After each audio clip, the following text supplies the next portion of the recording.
Muy buenas tardes, bienvenidos a su diplomado de ciberseguridad. Vamos a retornar, ¿verdad? Actividades después del periodo vacacional por Semana Santa.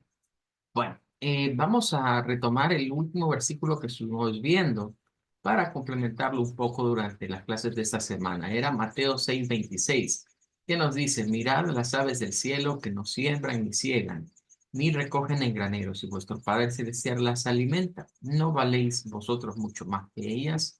La reflexión para esta semana es la frase de Dios alimenta. En cierta manera, pues podemos hablar que Dios debe ser, claro, nuestro alimento espiritual primordialmente, pero también cuando estamos pasando alguna situación en la cual quizás tengamos necesidad o no podamos comer por algún motivo, debemos recordar que Dios siempre nos va a proveer, ¿verdad? Siempre nos va a dar, nos va a buscar un plato de comida si es necesario o algo, ¿verdad? Con lo cual podamos tener algún tipo de sustento. Bueno, vamos a dejar eso hasta acá y vamos a tratar de finalizar, ¿verdad? Esta parte de la ley que nos ha llevado a varias clases, ¿verdad? Estábamos viendo en las últimas clases, el último, bueno, el capítulo 5 mejor dicho, que tiene que ver con los delitos en contra de niños, niños, adolescentes o personas con discapacidad. Claro, ¿verdad? Todo esto no se nos debe de olvidar que han habido una serie de modificaciones a leyes que tienen que ver precisamente con la infancia y en los adolescentes. En nuestro país quizás la primera, bueno, no fue la primera, pero sí como la que encaminó más que todo esa reforma hacia los delitos que se cometen contra esos grupos eh, digamos, que se encuentran en estas edades fue la llamada ley Lepina, que vino a ser reemplazada, ¿verdad? Con lo que es la ley ahora llamada, bueno, son dos, ¿verdad? Está, por ejemplo, Nacer con Cariño, que tiene que ver pues, con los bebés, y está la otra parte, ¿verdad? Que ya tiene que ver con este bloque, que sería la ley Crecer Juntos. En cierta medida, quizás más la lepina es la que influenció este apartado de lo que vendría siendo la ley especial contra delitos cibernéticos.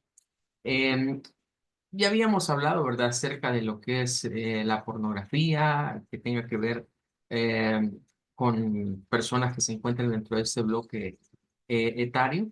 También tendríamos el uso, digamos, de ese grupo de personas, niños, adolescentes o personas con discapacidad, eh, y que pues se les utilice para fines pornográficos.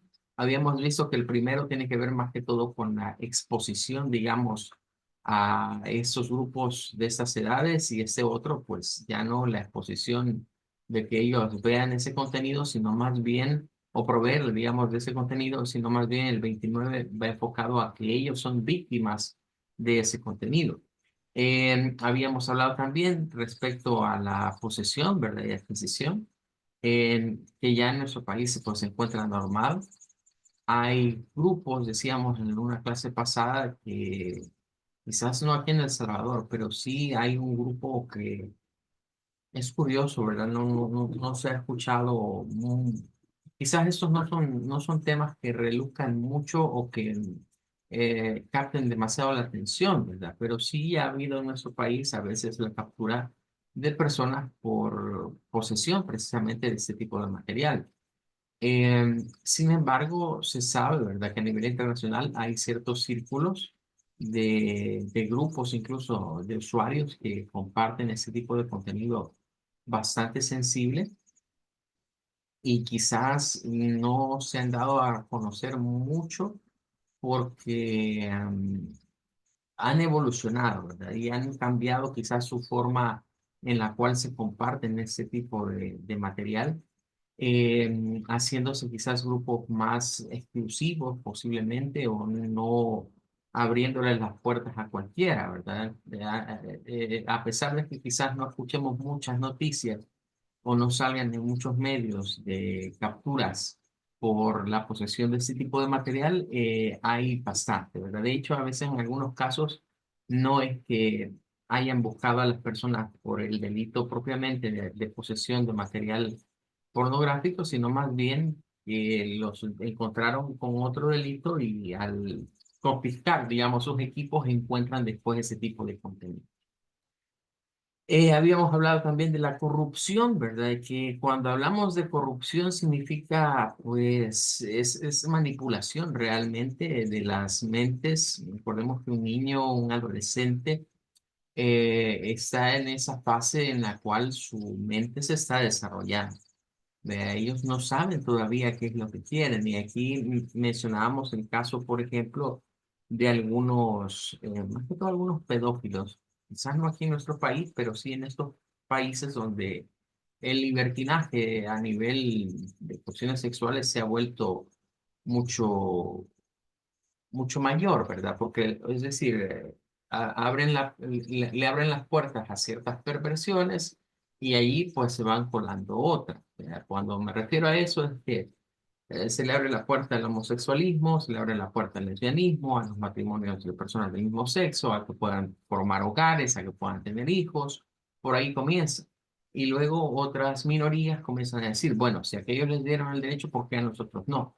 Y es donde surgen, vea, pedófilos defendiendo su posición, diciendo de que no tiene nada de malo que ellos quieran a un niño, que eso está en su naturaleza, así como otras personas pueden querer mucho a los animales y tratarlos como que fueran personas, pues ellos tienen esa, digamos, sensibilidad por personas que no están todavía o no han alcanzado una madurez.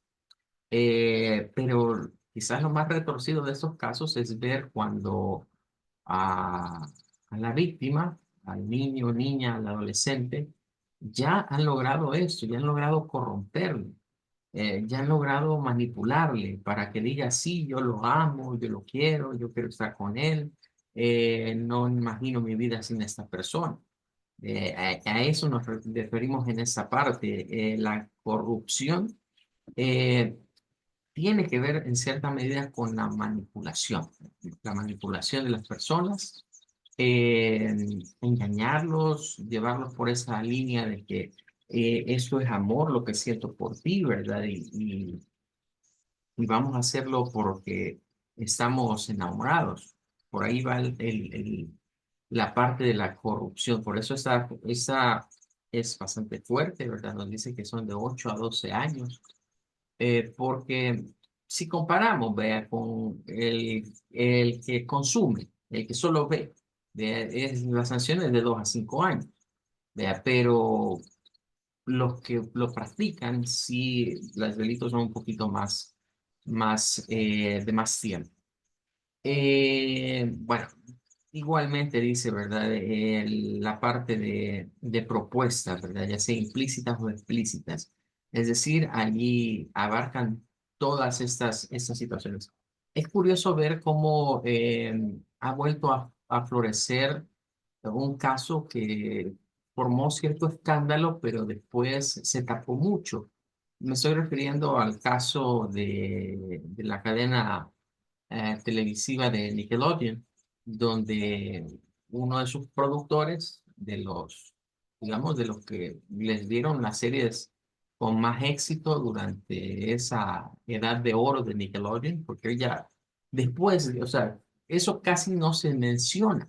Pero es que después de lo que aconteció, que primero fueron rumores, después se fue dando cuenta la gente, no puede ser que esa persona haya hecho esto, pero después de haber visto un sinnúmero de actores adolescentes que se vieron involucrados en acoso, digamos, quién sabe hasta dónde más pudo haber llegado el asunto, pues Nickelodeon tuvo esa tendencia y hoy ya no es lo mismo, ¿verdad? Es obvio. Sus shows insignia eran producidos por ese señor.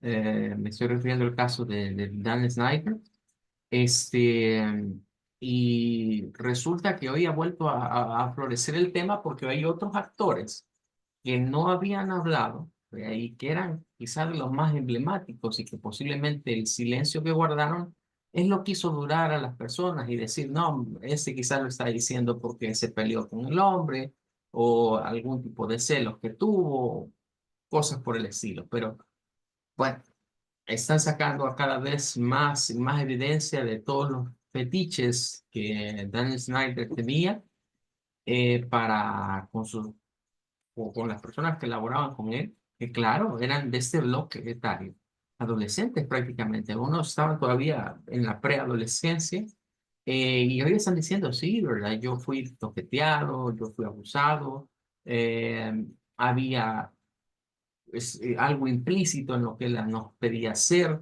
o en ciertas cosas que él exigía. Bueno, esas conductas no son, digamos, ajenas a, al gran mundo, a estos países sumamente industrializados, sumamente desarrollados, pues tampoco debemos de extrañarnos que acá también hay el mismo tipo de conductas. Lo que pasa es que estos casos son bien delicados y por lo general, esos depredadores, ¿verdad? Que andan detrás de esas personas, lamentablemente para bien de ellos y mal de las víctimas, por lo general se rodean de algún tipo de círculo de poder, de algún poder económico o político que los protege.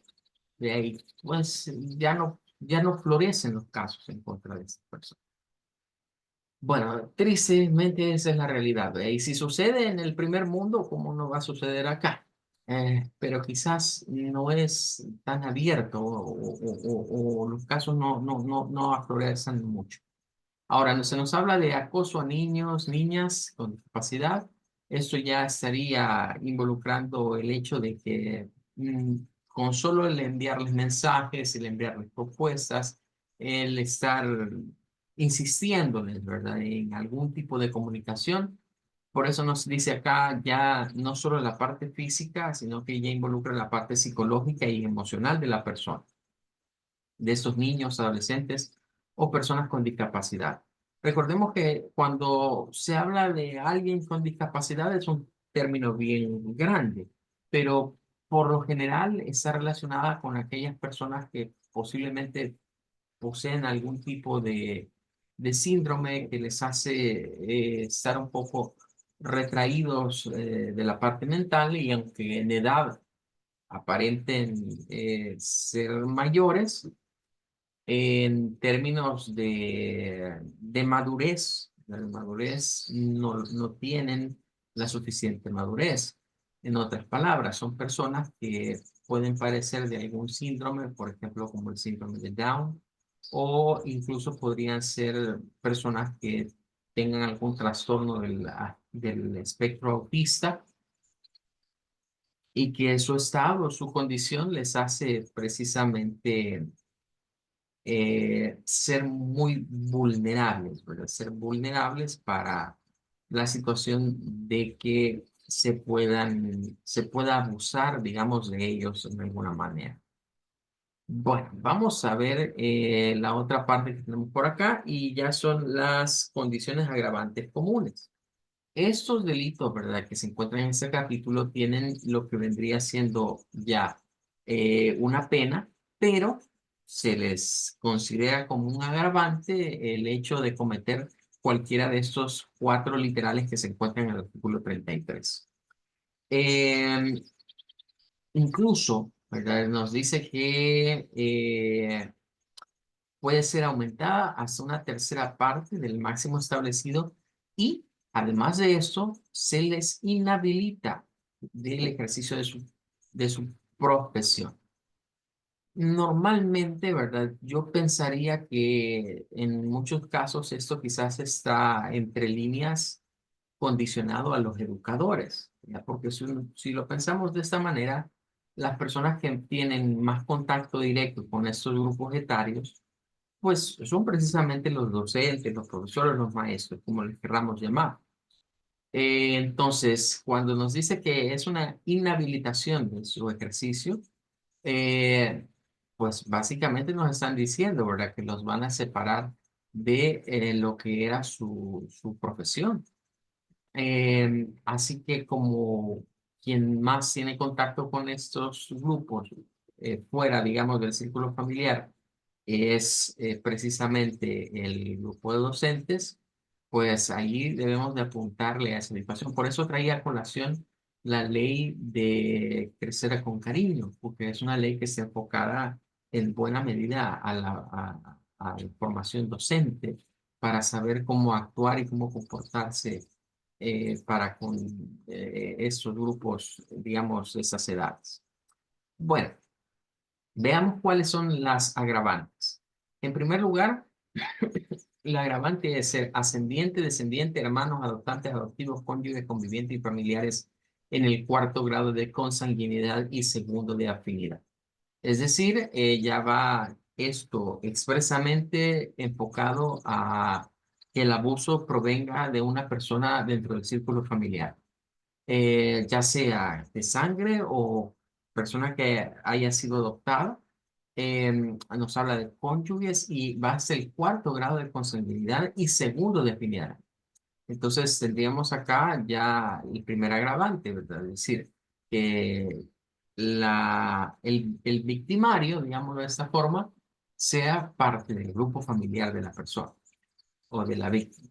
Luego, en el literal B tenemos a los funcionarios, empleados públicos municipales, autoridad pública y gente de autoridad. Eso está exclusivamente relacionado con lo que leían, de la inhabilitación del ejercicio. Es decir, si es alguien que pertenece al aparato estatal o a cualquiera, digamos, de sus dependencias, pues claro está, es un agravante. Y pues parte del agravante es que si ejercía un cargo público, pues va a dejar de ejercer. Luego, persona encargada de la tutela, protección, vigilancia de la víctima. Eso podríamos nosotros considerarlo como el literal A, pero es diferente, porque cuando hablamos de una tutela o vigilancia, no estamos hablando que haya no está dentro del segundo grado de afinidad, claro, estaría en tercer, cuarto grado de afinidad. Eso es cuando posiblemente los padres viajan, salen fuera y dejan a un tutor, vea, que esté encargado. Em, por esa cercanía con el menor, pues tendríamos lo que vendría siendo también agravante. Y en el caso del literal D nos dice que todo aquel que prevaliéndose de superioridad o relaciones de confianza doméstica, educativa, carácter o de cualquier otra relación. Bueno, aquí cabe mencionar, vea, relaciones de confianza que sean amigos, vea, amigos conocidos de los padres, empleados, digamos, domésticos también serían acá. Mencionábamos ya el grupo de los docentes, ¿verdad? Ahí va la parte educativa, de trabajo, cualquier otra relación. Bueno, en esa parte, pues aquí cabe todo, ¿verdad? Incluso podríamos meter hasta a la misma iglesia, si se quiere ver así, ¿verdad? En esa otra parte, que sería un agravante, ya que, pues, los casos de pedofilia, principalmente en la iglesia católica, han sido emblemáticos, no son, la verdad es que si uno analiza, no son nada nuevo, eh, tienen muchos años de existencia. Lo que sucede es que en el último correr de los tiempos, el acceso a la información ha mejorado y pues es mucho más fácil que estos casos se escuchen. Tiempos atrás, pues se ocultaban, ¿verdad? No se mostraban a la luz pública, pues y el Internet vino a cambiar todas esas reglas. Pues. Bien, pero tenemos más. O sea, tenemos en el capítulo 5 los delitos contra el orden económico, suplantación en actos de comercialización. Tendríamos también ya las disposiciones finales, ¿verdad? Que son otras responsabilidades. Nos dice pues que son aplicables sin perjuicio de responsabilidades penales, civiles o administrativas. Con esto prácticamente se cierra ya la ley, nos dice que la vigencia pues es en 8 días después de su publicación en el diario oficial. Significa que esta ley, ¿verdad? Fue aprobada a los 4 días del mes de febrero del año 2016. Así que de ese año en adelante, pues esta ley ya está vigente.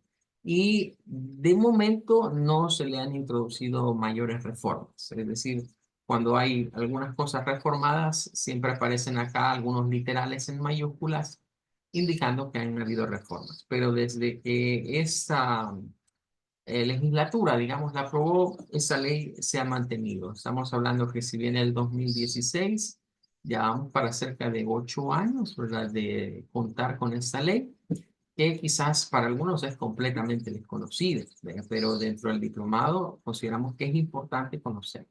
Aquí podemos ver los nombres ya de algunos de los diputados de aquel entonces, ¿verdad? Tanto quien era la presidenta en ese tiempo de la Asamblea, como los vicepresidentes correspondientes, que estaban pues en aquel caso, ¿verdad? Y luego pues la aprobación por parte del presidente de ese tiempo y también del quien era el ministro de Justicia y Seguridad Pública. Ahí estaríamos ya cubriendo pues esta ley. Bueno, con eso vamos a estar finalizando, ¿verdad? Ya cerramos esta parte, vamos a dejar ya esta lectura de todos estos artículos, que pues es importante recordarlos, es importante hacer énfasis en que si la ley existe, pues es con el propósito de cumplirse, es con el propósito de que como expertos, digámoslo, en informática, no solo debemos saber la parte del área técnica, el área jurídica también es necesario manejarla. Y de hecho, a partir de la siguiente clase, que va a ser el jueves, porque mañana tenemos pausa, vamos a ir haciendo una pequeña correlación entre lo que habíamos estado hablando del cibercrimen, ¿verdad? De dónde ocurre el cibercrimen, los ciberdelitos que están acá, que decíamos que esto es de la agencia española, y haciendo un pequeño contraste, ¿verdad? En dónde pueden encontrarse estos delitos dentro de las leyes de El Salvador, porque es importante irlos conociendo. Bueno, nos vamos a quedar hasta acá. Les deseo que pasen un feliz día y nos encontramos primero Dios el día jueves. Hasta luego.